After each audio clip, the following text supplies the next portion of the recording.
Okay. One of the things Ross was doing, like I said, he was scanning the vehicle. He was using what I believe he was using his peripheral vision. While he walked up the side of the vehicle, he's had his head sitting at a certain, what appears to be a certain level. That gives him the ability to scan, you know, a, a good maybe foot to the top of the vehicle. I don't know for sure what he was looking at, but again, that if you watch me, sometimes I'll do that, and I'm using my peripheral vision so they don't notice that I'm looking in that direction. And I'm just kind of looking, okay, what do I see? What do I see? Then you come around to the front of the vehicle. Okay, I got hands. I can see hands on the steering wheel or whatever he had. I don't know if he had hands on the steering wheel. But that's the kind of thing he was doing. Right. Well, it's a way to see hands without saying, before you can say, let me see your hands, and pull your gun out and all that stuff. Right. So you go around the front of the vehicle while somebody's on the side of the vehicle. So you're getting this extra view in through that windshield. For all we knew, there was a third person in the vehicle. Right. I mean, they don't know Mrs. Good from nobody. Right. All I know is she's a wacko who's been beeping her horn all morning. Yeah, city police would have arrested her in a second. Right. They wouldn't have went that far.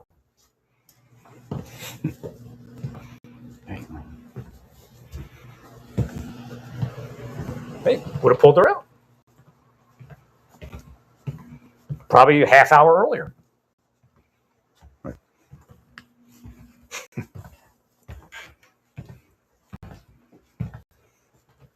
There's no such thing as a protest like that. If you ask people in the neighborhood, they say, no, there's no such thing as a protest. We have noise regulations here, and I'm trying to sleep. Right. That's over. That sound of that beep is unnecessary, first off. Second, it's louder than what's allowed in that city, day or night. You're allowed to go beep beep for appropriate use. Again, there's probably even a charge for inappropriate use of the vehicle horn. Right. Well, because it defeats the purpose of the horn.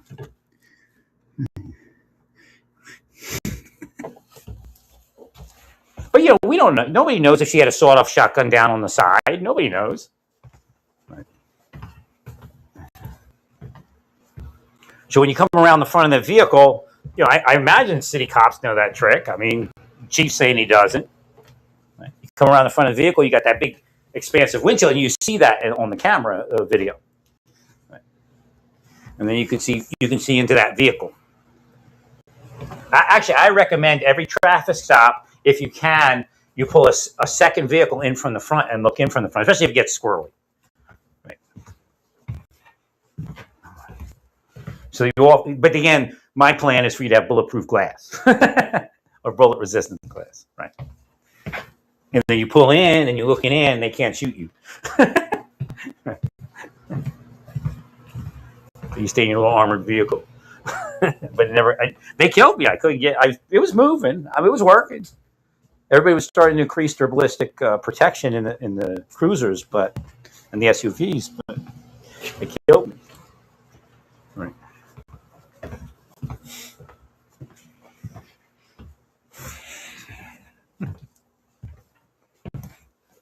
Well, so again, it's not unheard of to go around the front of a vehicle and look in. Again, there may have been better or more appropriate shootings. I wouldn't say appropriate. More obvious, I guess, shootings at in some cases somewhere, but I've never seen them. There's a standoff distance like 10, 20 feet, maybe even longer, which kind of, can you get out of the way or not?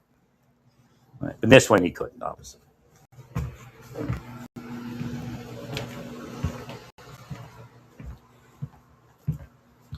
And again, that woman should not have been in that situation. It doesn't make any sense. In fact, she's a criminal. She put herself in with other felons. It's not protest. I don't care what Trump and J6 did. I really don't. You're not going to play that game with me and tell me J6 is okay and this is okay and that's okay because the other person did it. That's the scam on how we got here. Right.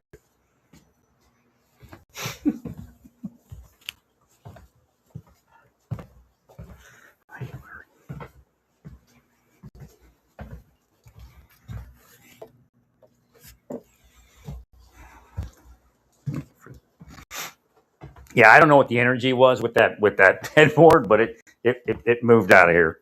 I don't know if they were aggravated at the thing and they were able to produce some negative energy and fuddle it, but it's out of here. They may have been trying to will me down, which would be a possibility.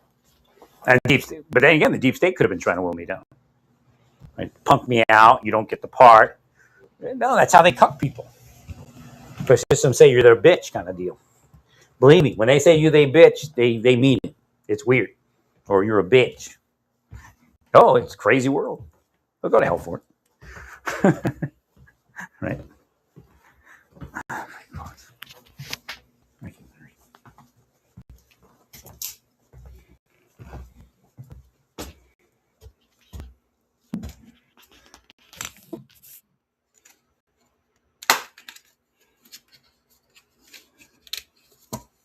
Again, you talk about de-escalation, allowing the ICE watch training and all that, and you all backing that kind of stuff, the state and the local governments, is not de-escalation. It's the reverse.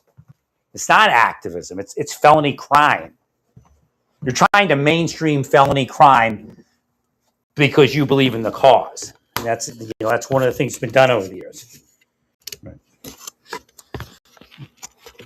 Again, the idea is you can commit a felony crime and nobody else can. And in fact, you could be absolutely right, like Ross, and they'll have a shitty life. But I don't think he will, as long as the agency backs him.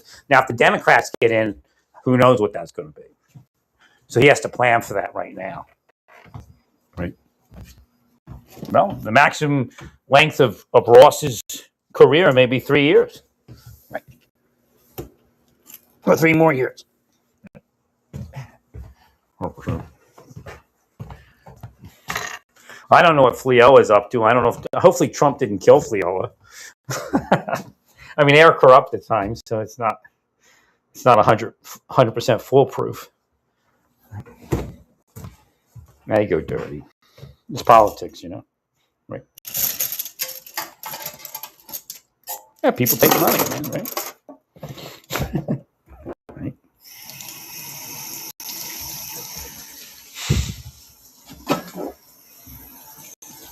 Story of the deep state takeover. People take money, Take the money and run. But you're not your neighbor's keeper. Take the money and have a great life with your family. F them.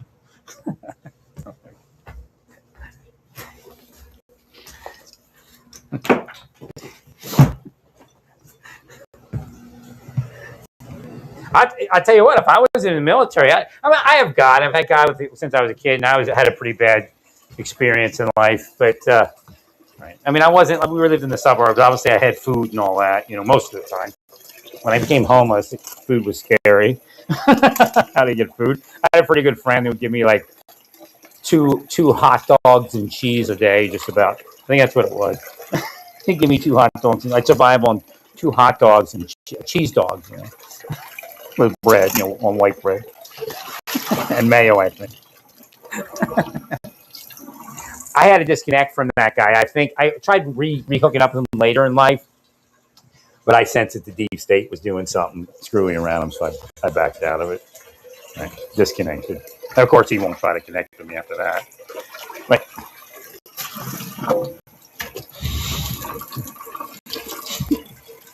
he was the guy that that's the guy that said, okay, there's a constable involved, and we try to strategize what we should do. And I think I left his place. I called my mom. Right, that's when I called my mom, and we said, let's dump this guy. Somebody's looking for him, hopefully. Right, and then I think he may have contacted the constable. I can't remember how it all went down.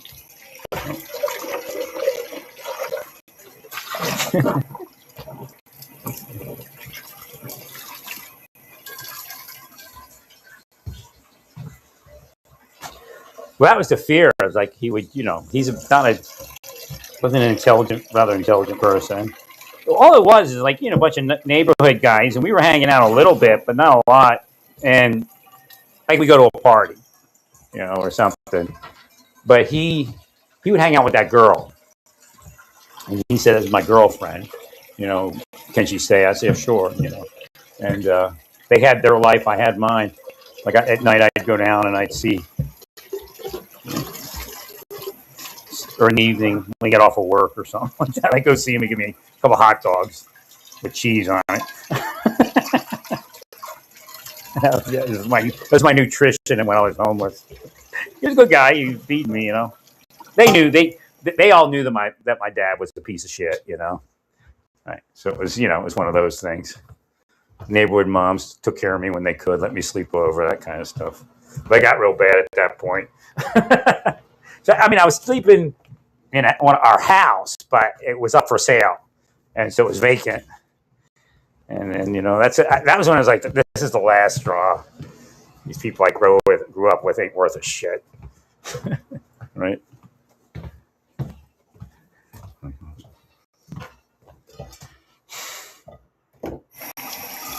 But later in life, I learned the patterns.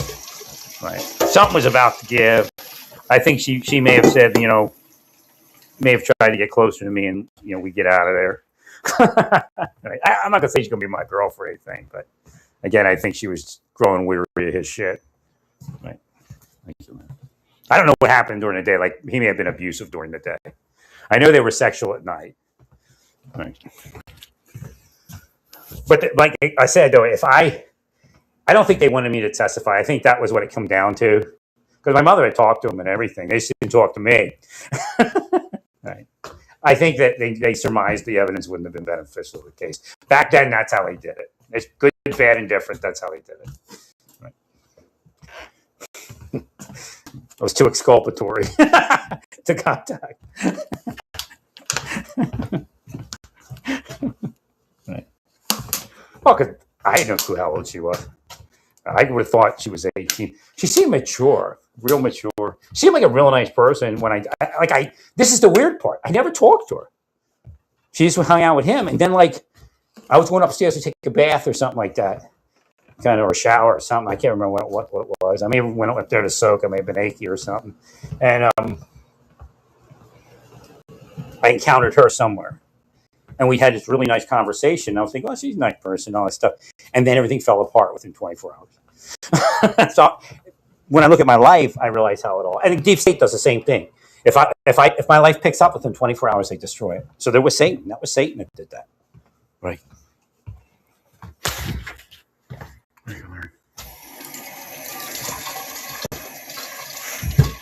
And I say Deep State, it's a lot of civilian people too.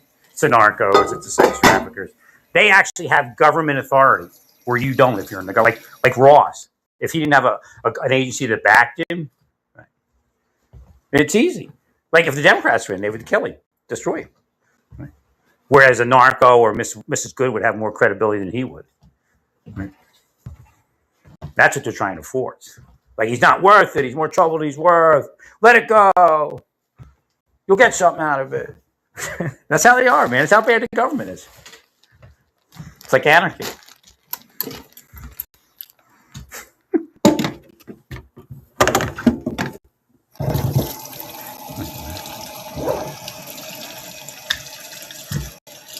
Nah, I'm almost positive. I don't know what the future would have been, but based upon how it all went down, I think that's what it was. Right.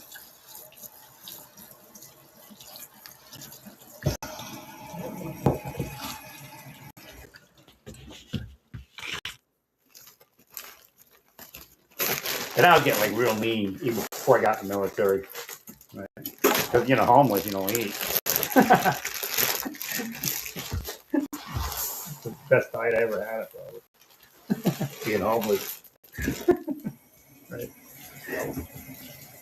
I never thought of myself being homeless and stuff. Because when I was older, all of a sudden, I wake up and not one right away, but God's like, when you were a kid, you were homeless for a couple of times. Like, what? I'm like, oh yeah, I'm a victim.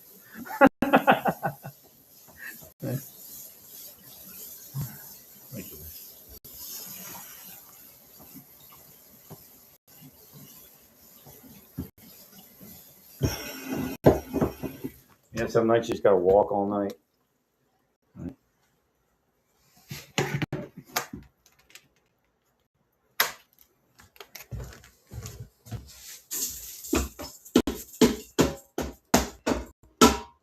No, when I help homeless people, I never think of it that way, and I never did. Didn't even remember that I was homeless.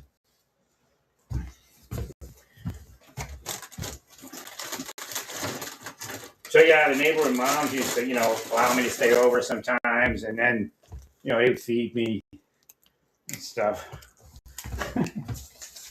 Even my dad was a piece of shit. Like, I mean, they had to see the bruises. So, like in this day and age, like I said, my dad had been in prison. My mother may even had a, child neglect thing or whatever. Like,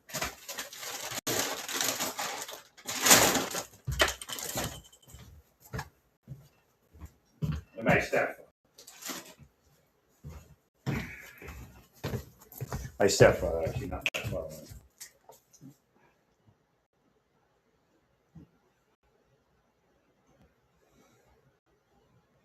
Yeah, I never tried to hide any of the bruises or black eyes and stuff. I guess it wasn't that I was trying to get my stepfather in trouble or anything. It's just part of life,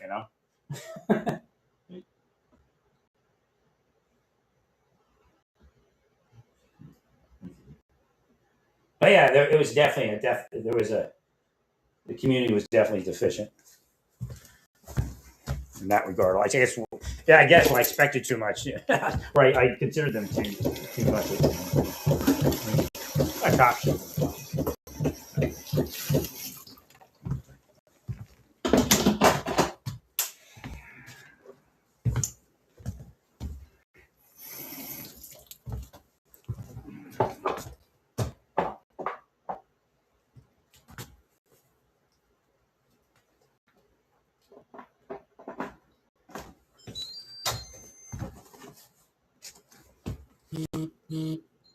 The fact that I fought back at times, like didn't back down and all that, I think that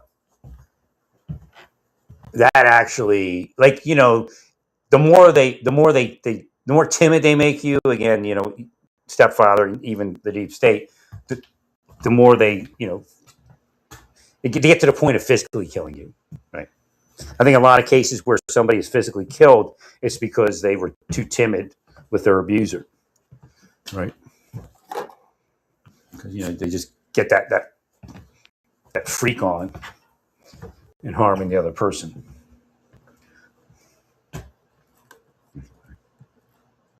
You never let the deep state take an inch without punishing them. That's the key to getting rid of them. Well, stay peaceful. Praise God in all that you do. Praise God.